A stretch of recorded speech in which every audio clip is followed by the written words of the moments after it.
તો કેમ છો મારા વાલા? આ વિડીયોને સ્કીપ ન કરતા, કેમ કે આ વિડીયો તમારા ફાયદા માટે જ છે.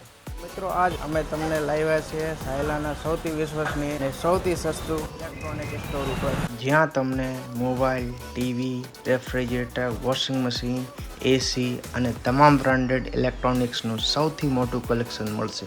અને અહીંયા દરેક ઇલેક્ટ્રોનિક્સ પર તમને ખાસ ડિસ્કાઉન્ટ મળશે, શાનદાર ઓફર મળશે અને EMI સુવિધા પણ તમને મળી જશે. તો રાજસિંહની જો મારા વાલા, તરત આવી જાઓ સન ઇલેક્ટ્રોનિક્સ સાયલામાં. હવે આપણે મોબાઈલ ઓફર વિશે વાત કરશું. જો તમે ઓપ્પો અથવા વિવો મોબાઈલ ખરીદશો તો તમને 10% કેશબેક મળશે, અને જો તમારું સિવિલ સારું છે તો અહીંયા તમને મોબાઈલમાં લોન પણ થઈ જશે. હવે આપણે અન્ય ઇલેક્ટ્રોનિક વસ્તુઓ પરની ઓફર્સ વિશે વાત કરશું, જેમાં તમને સ્ક્રેચ કાર્ડ ઓફર્સ મળશે. તો આવવાનું ક્યાં છે મારા વાલા? સન ઇલેક્ટ્રોનિક, જૈન દેરાસર પાસે, મેન રોડ, સાયલા.